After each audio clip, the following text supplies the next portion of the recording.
귀한 예배의 자리 가운데 나오신 여러분 한 분 한 분을 주님의 사랑으로 환영하고 축복합니다. 특별히 이 예배를 준비하며 기도하고 마음을 다해 주신 우리 제6, 7, 8 남성교회 임원과 모든 회원님들께 깊이 감사드립니다. 하나님 앞에 드리는 그 헌신의 고백이 온전히 기쁨으로 올려드리는 헌신 되기를 간절히 축복합니다. 사랑하는 여러분, 한 주간 잘 지내셨나요? 네, 저도 잘 지냈습니다. 보통은 저를 만나는 성도님들이 저에게 건네는 인사가 뭐냐면요, 목사님 잘 지내셨어요? 였거든요. 근데 이번 한 주간 제가 받은 인사는 어떤 건지 여러분 아실까요? 식사 맛있게 하셨나요? 뭐 점심시간이고 뭐 저녁시간이고 아무 상관없이 저를 볼 때마다 식사 맛있게 하셨나요? 라고 인사를 해주셨습니다. 여러분의 기쁨을 위해서 열심히 했던 것 뿐인데 생각지 못한 선물을 받게 되어서 저뿐만 아니라 저희 가족들과 함께 감사한 식사의 시간을 가졌습니다. 때마침 지난 화요일이요, 무슨 날이었냐면 저희 아내의 생일이었거든요. 제가 결혼해서 이제 13번째 아내 생일을 맞았는데 처음으로 제 목과 어깨에 힘을 주고 저희 아내의 생일을 축하할 수 있어서 더 감사한 그런 선물과 같은 시간을 보냈습니다. 이 자리를 통해서 하나님께 감사드리고 교회와 또 행사를 주관하신 우리 남선교회 그리고 함께 기뻐해 주신 모든 성도님들께 깊이 감사의 인사를 드리겠습니다. 감사합니다. 저에게 특별히 또 감사할 분들이 있어요. 어떤 분들이냐면 우리 사회자 우리 최병욱 장로님께서 앞에서 이렇게 진행하실 때 열심히 이렇게 반응했던 네 분의 권사님들은요, 눈 뜨고 코 베인 것처럼 저희 가정에 기쁨을 더해 주셨습니다. 제가 개인적으로도 감사 인사 드렸지만 이 자리를 통해서 우리 네 분의 권사님께 깊이 감사를 드립니다. 제가 받았는데 오늘 그 최병욱 장로님 로비에서도 저한테 그런 얘기를 하시더라고요. 61년의 교회 역사 가운데 부목사가 뭘 받은 건 처음이었다고. 옆에 계시는 강신일 목사님이 한 말씀을 거들더라고요. 61년 동안 그 물이 본당에서 이렇게 막 날리는 건 처음 보셨겠죠. 네. 제 안에 기쁨이 있었기 때문에 그렇게 한 거고요. 그 기쁨이 저만이 아니라 저에게 주어진 그 선물을 함께 기뻐해 주셨던 여러분들 모두에게, 그리고 여러분의 가정에 넘치도록 하나님께서 부어주시기를 간절히 축복합니다. 그때 부어주실 때 얼마나 부어주셨으면 좋겠냐면요, 오늘 오전에 설교 잘 들으셨는지 모르겠습니다. 그 부에세바 가면 몇 배의 축복이라고 그랬죠? 7배. 7배의 축복이 여러분의 가정에 임하기를 간절히 축복합니다. 이 시간 서로를 바라보면서 사랑의 인사를 한번 나눴으면 좋겠습니다. 이 시간 인사할 때 당신은 내게 주신 하나님의 기쁨입니다 라고 인사하겠습니다.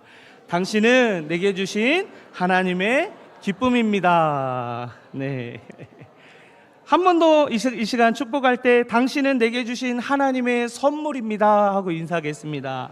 당신은 내게 주신 하나님의 선물입니다.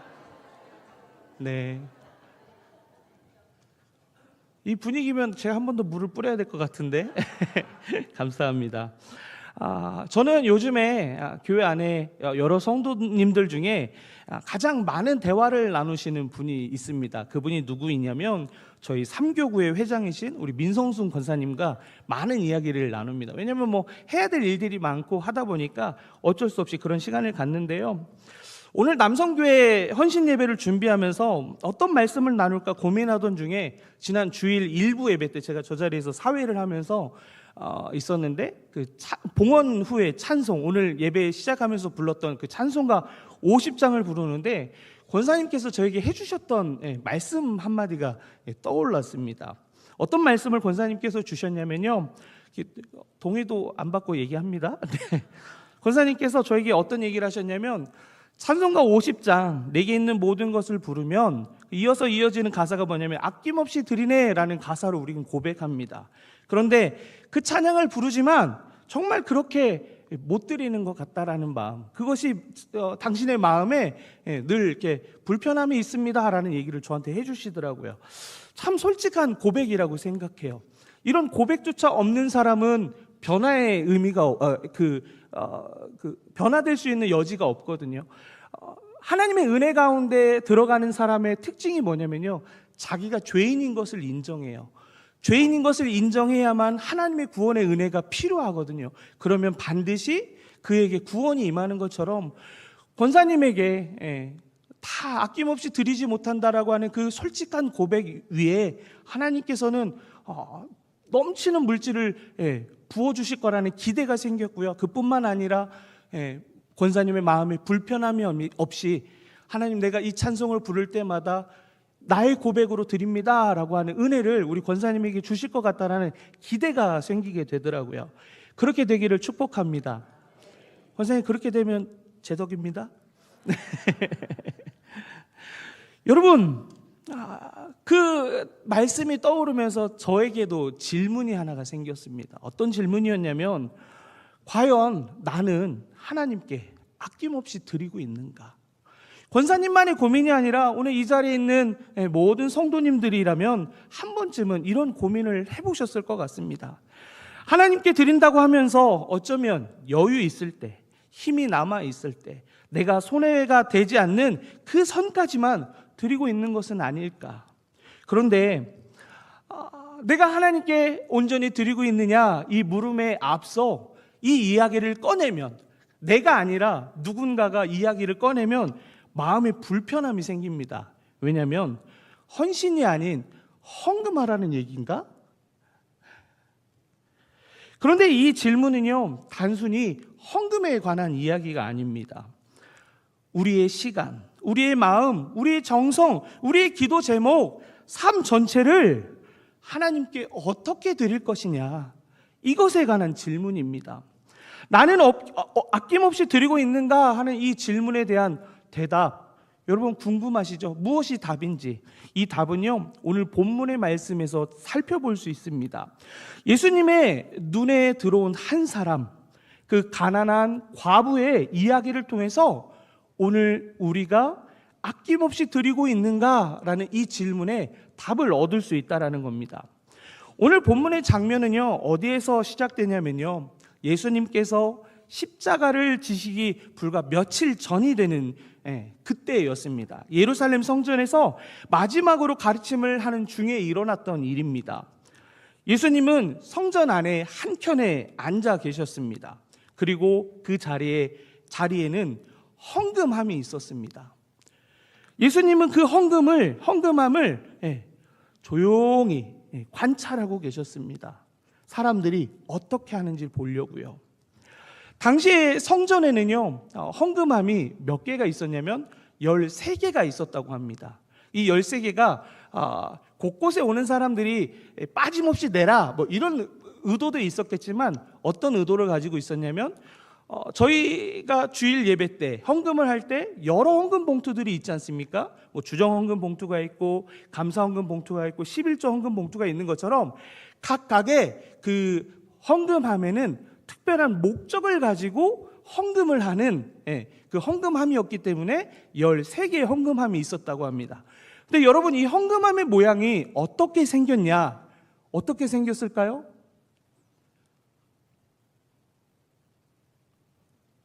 모르시죠?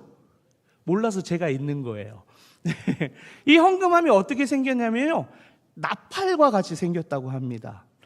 제가 이거를 찾아보니까 두 개의 견해가 있더라고요. 하나는 둘 다 나팔의 모양인데, 하나는 입구가 나팔이 넓은 쪽에 있는 견해가 있고요. 또 한쪽은 입구가 좁은 쪽, 그러니까 넓은 쪽이 바닥에 가 있는 거죠. 넓은 쪽은 어떤 특징을 갖냐면요, 사람들이 헌금을 넣으면 어떻게 될까요?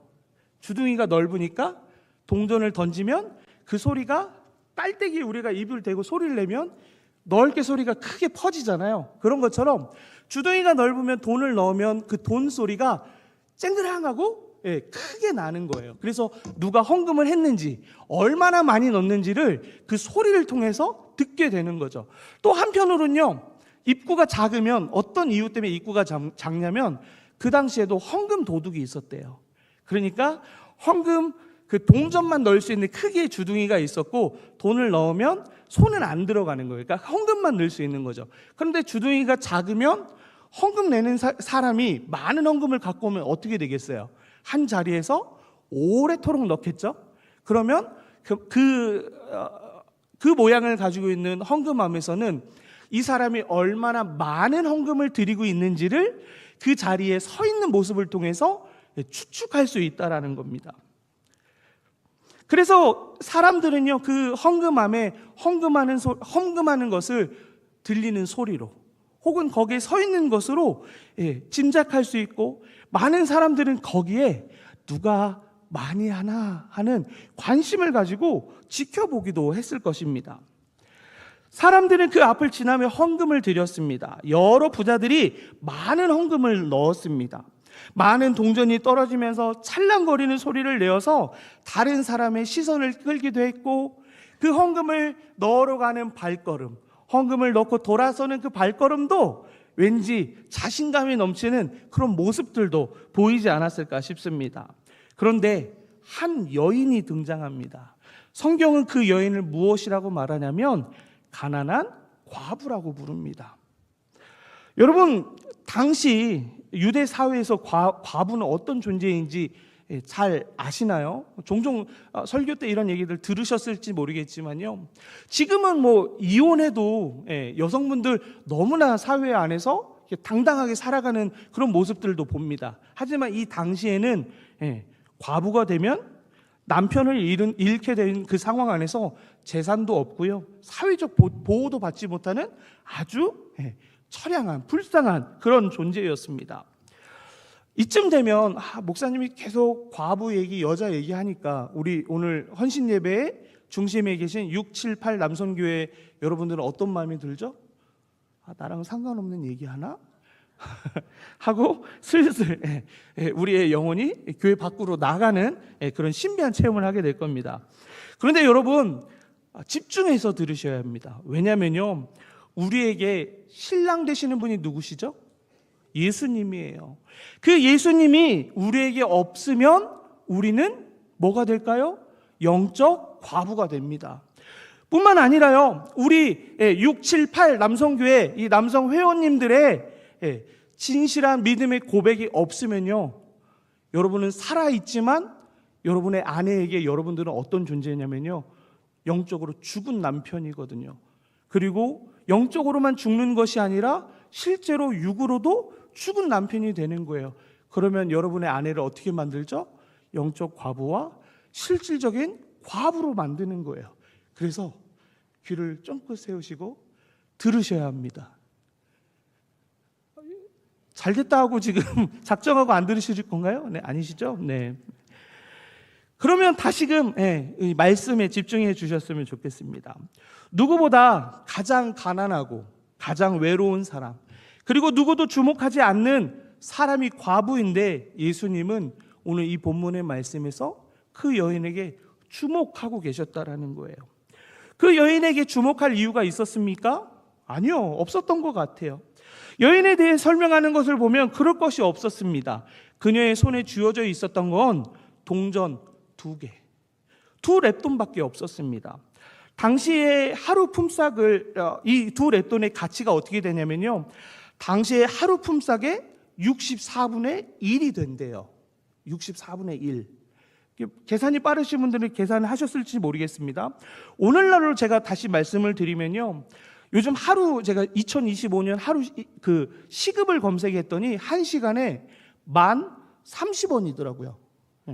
1030원이면 보통 한 8시간 정도 일하게 되면 하루 품삯은 8만 원에서 조금 넘는 돈입니다. 그러면 이 금액을 64로 나누면 어떻게 되죠? 1250원이 됩니다. 그러니까 지금 이 여인이 가지고 있었던 2렙돈의 가치는요, 1250원. 요즘 유명한 얘기 중에 이런 말이 있죠. 라면값이 2,000원이에요. 지금 이 여인이 가지고 있었던 돈은요, 라면 한 봉지도 살 수 없는 그런 돈이었다라는 거예요. 그녀는 그것을 헌금함에 넣었습니다. 본문 43절을 보면요, 이때 예수님께서 제자들을 부르시고 이런 말씀을 하셨어요. 내가 진실로 너에게 이르노니 이 가난한 과부는 헌금함에 넣은 모든 사람보다 많이 넣었도다. 여러분 동의가 되세요? 다른 사람들은 여러 이렇게 뭐 쨍그랑 소리가 많이 나고 오래 그 앞에 서서 헌금을 했는데, 예수님은 그 사람들이 아니라, 많은 부자들이 아니라 라면 한 봉지도 살 수 없는 그 2동전 넣은 것을 가장 많이 넣었다라고 말씀하셨다라는 거예요.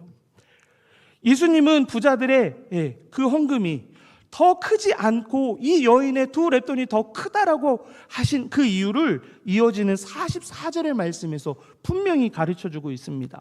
우리 44절의 말씀을 함께 읽도록 하겠습니다. 본문 44절의 말씀입니다. 그들은 다 그 풍족한 중에서 넣었거니와 이 과부는 그 가난한 중에서 자기의 모든 소유 곧 생활비 전부를 넣었느니라 하시니라. 아멘. 여러분, 이 말씀이 아주 놀라운 평가입니다. 왜냐하면 예수님은 얼마나 드렸느냐 이것이 아니라 무엇을 담아 드렸느냐, 여기에 관심이 있으신 분이라는 겁니다.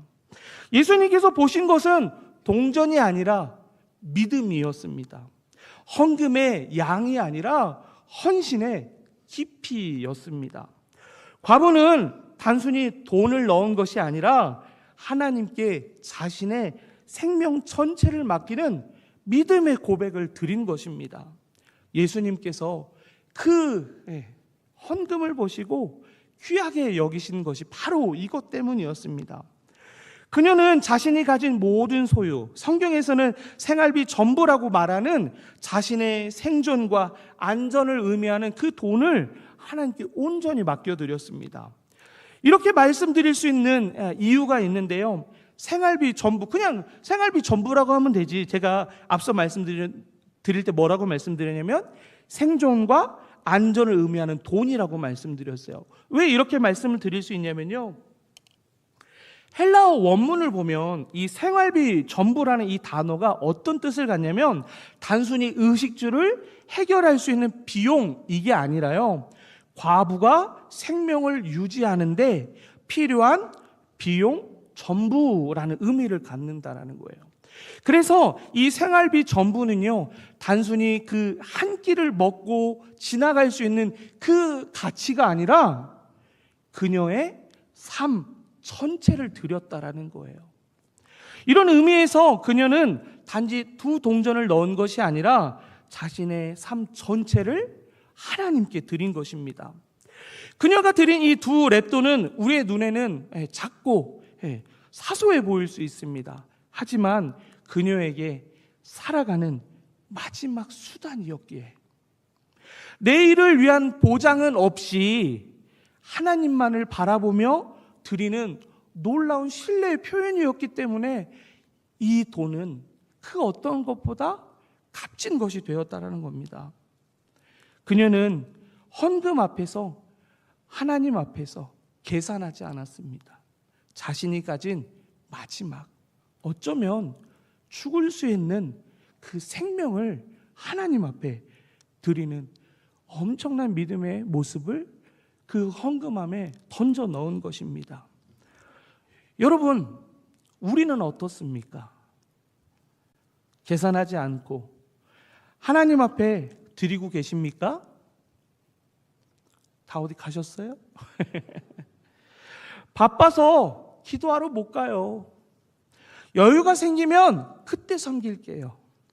형편이 괜찮아지면 그때 드릴게요 라고 하지 않습니까? 과부는 아무것도 없을 때 드렸습니다. 불안한 형편 속에서 드렸습니다. 가장 연약한 자리에서 가장 강한 믿음을 하나님께 드렸습니다. 사랑하는 여러분, 이 가난한 과부의 모습은 단지 아름다운 신앙의 모델을 우리에게 보여주는 것이 아닙니다. 무엇을 보여주냐면요, 그녀의 드림의 모습을 통해서 예수님 자신의 삶과 십자가의 길을 그대로 비추어 주고 있는 것입니다. 예수님은 이 땅에서 많은 가르침을 주셨습니다. 뿐만 아니라 많은 기적을 주셨습니다. 그것만이 전부일까요? 아니요. 자신의 생명을, 그 생명 전체를 아낌없이 드림으로 누구를 구원하셨죠? 나를요. 예수님은 말씀만 전하신 분이 아닙니다. 말만 유창한 분이 아니셨어요. 십자가에서 자기의 전부를 아낌없이 내어주신 분이었어요. 자신을 계산하거나 아끼지 않으셨습니다. 온전히 전부를 끝까지 우리를 위해서 주셨습니다.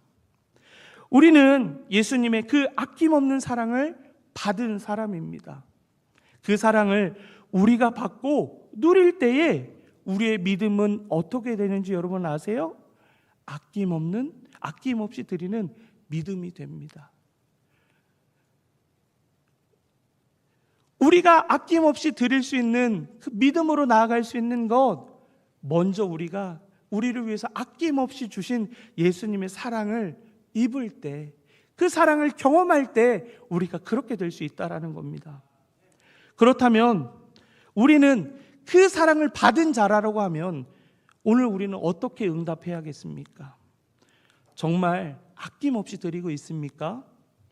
우리의 시간, 우리의 마음, 우리의 재능, 우리의 정성 정말로 주님께 맡기고 살고 있습니까? 사실 우리는 대부분이 그렇게 살지 못함을 솔직하게 알고 있습니다. 그래서 오늘 본문은 우리를 정죄하고 꾸짖기 위해서 이 말씀을 우리에게 주셨느냐? 아니요. 오늘 본문은 우리를 다시 초대하기 위해서 주신 말씀입니다. 너도 나처럼, 너도 이 여인처럼 믿음으로 살아보지 않겠니? 하나님은 우리에게 많은 것을 요구하는 분이 아니십니다. 하나님은 우리의 전부를 원하시는 분입니다. 전부는요, 액수가 아니에요. 하나님이 우리에게 바라시는 건 액수가 아니라 우리 전부를 받기 원하신다라는 거예요. 하나님을 향한 신뢰, 그 믿음을 받기를 원하신다라는 거예요. 우리가 가진 것이 작아도 그것을 믿음으로 드릴 때 하나님은 그것을 가장 귀한 헌신으로 여기십니다. 2렙돈이어도 여러분 괜찮습니다. 그 2렙돈 안에 우리의 믿음이 담겨져 있다면 하나님은 그 어떤 것보다 그것을 가장 귀하다 여기시며 가장 기쁘게 받으신다라는 것을 기억하시기 바랍니다. 사랑하는 678 남성교회 회원 여러분, 그리고 이 자리에 함께 계신 모든 성도 여러분, 지금 우리의 삶은 어떤 자리에 있습니까? 특별히 우리 남성교회 회원들 40대하고 30대시죠. 여러 가지로 참 힘든 시기를 살고 있습니다. 저도 여기 속해 있는 회원인데요. 일터에서는 책임져야 할 업무들이 쌓여 있습니다. 가정에서는요, 남편으로, 아버지로 책임이 막중합니다. 경제적인 부담, 자녀 교육, 부모님을 돌보는 문제까지 이 모든 상황 속에서 하나님께 드린다라는 거 참 쉽지 않은 시기를 보내고 있는 분들입니다. 내 삶도 감당하기 힘든데 뭘 드릴 수 있습니까? 드리고 싶지만 지금은 여유가 없습니다 라고 생각할 수 있습니다. 그 말씀이 틀리지 않았습니다. 충분히 저도 그 시기를 보내고 있기 때문에 공감합니다. 우리 모두 그렇게 살았고 살아가고 있습니다. 그런데 우리가 드릴 수 있는 2렙돈은요, 물질만이 아닙니다. 그것은 기도로 시작하는 하루가 될 수 있고요, 사랑하는 가족들에게 퉁명스럽게 말했던 말을 바꾸어 사랑의 표현으로 말하는 것, 그것일 수 있습니다. 또 뿐만 아니라 우리 지체들 가운데 나보다 더 힘겨워하는 사람들을 위해서 기도하는 것, 그것이 하나님 앞에 드릴 수 있는 우리의 두 렙돈이 될 수 있다라는 겁니다. 하나님은 우리에게 많은 것을 원하시지 않습니다. 하나님은 믿음으로 드리는 우리의 마음, 그 마음을 받기를 원하십니다. 우리에게 가장 부족하고 아껴야 할 그 시간을 받기 원하시고 나에게 가장 소중한 그것을 받기를 원하십니다. 그것을 하나님께 드림으로 하나님을 기쁘시게 하는 우리 모든 성도님들 되시기를 간절히 축복합니다. 사랑하는 여러분, 과부는 가진 것이 없었지만 그녀는 믿음을 가지고 있었습니다. 하나님은 많은 것을 가진 사람보다 그 믿음을 가진 사람을 통해서 하나님의 일을 이루십니다. 우리 각자의 자리에서 아낌없이 드리는 믿음을 하나님께 드릴 수 있기를 축복합니다. 시간이 부족해도 내 하루를 드리고, 가정의 경제가 빠듯해도 감사의 마음으로 드리고, 너무 어렵지만 교회를 위하여 수고하는 그 모든 모습들이 하나님께 큰 기쁨이 될 줄 믿습니다. 그것이 바로 우리의 두 렙돈이라는 것을 기억하고 그것을 하나님께 전부로 드리는 우리 모두가 되었으면 좋겠습니다. 그런데 여러분, 오늘 이 본문의 말씀이요, 단순히 헌금, 그러니까 드리는 것에 대한 우리가 어떤 마음으로 드리느냐 이것만을 얘기하는 것이 아님을 보게 됩니다. 왜냐하면요, 오늘 본문으로 정했던 그 본문 위에 있는 말씀이 뭐냐면 서기관들을 삼가라라는 내용의 서기관들의 옳지 않는 모습을 비판하는 모습에 이어지는 말씀이라는 거예요. 40절의 말씀을 보면요, 그들은 과부의 가산을 삼키며 외식으로 길게 기도하는 자니 그 받는 판결이 더욱 중하니라 라는 말씀을 보게 됩니다. 이 과부의 것을 뺏어가는 서기관의 문제를 언급하고 그 이후에 과부는 두 렙돈의 헌금을 하나님께 드렸다라는 거예요. 이것이 무엇을 얘기하냐면요, 40대 30대 성도들, 남자 성도들의 특징 중에 하나가 뭐냐면요, 교회에 대한 비판의식이 있어요. 나는 아닌데요 라는 표정이신, 근데 어쩌면 비판의식을 갖고 계신 30대 40대 남자 성도님들은요, 애초에 이 자리에 안 오실 수도 있어요. 싫거든요. 교회 리더십도 싫고요, 교회에서 뭘 진행하는 것도 다 마음에 안 들어요. 시대착오적인 결정과 그것들을 행하며 나간다라고 생각합니다. 그래서 그 자리를 떠나버려요. 그렇기 때문에 거기에 원인을 두고 두 렙돈 그것조차도 드리지 않는다고요. 그런데 오늘 여인의 모습은요, 서기관들이 다 뺏어갈지라도 그녀에게 뺏지 못한 게 있었어요. 뭐냐면 믿음이요. 우리 30대 40대 남자 성도님들, 교회 안에 여러 가지 것들을 보면서 은혜가 안 되고 불만이 있고 왜 이렇게 되지? 라는 생각을 가질지라도 여러분에게 남은 그 두 렙돈을 하나님한테 드리는 믿음만큼은 버리지 않는 우리 30대 40대가 됐으면 좋겠습니다.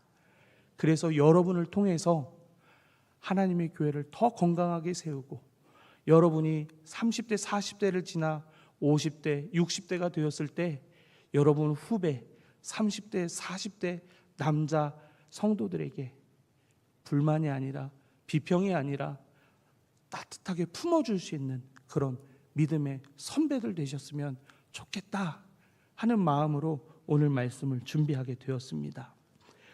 주님은 우리에게 받으시는 그것을 통하여 기뻐하실 것입니다. 그리고 이 고백이, 하나님, 내게 있는 것이 작지만, 비록 아무것도 아닌 것 같지만 이거 드릴 때 하나님 믿음으로 받아 주시옵소서 하는 이 고백 위에 하나님은 하나님의 나라를 놀랍게 세워가실 것입니다. 예수님께서 아낌없이 드리는 믿음의 사람 누구인지 살펴보았을 때 주목하는 사람들이 바로 6, 7, 8 남성교회 회원들 되셨으면 좋겠습니다. 저들이 진짜 나에게 많은 것 드렸다 라고 칭찬받을 수 있는 우리 남성 회원들 되시기를 축복하고, 뿐만 아니라 샘나잖아요. 하나님, 예수님이 주목하는 사람이 6, 7, 8 남성교회만 주목하신다라고 하면 샘나시죠? 그러면 과부 된다니까요. 샘나셔야 돼요. 그래서 여러분들도 함께 예수님께서 주목하는 두 렛돈의 큰 믿음으로 하나님께 기쁨 되어주는 복된 인생들 되시기를 간절히 축복합니다.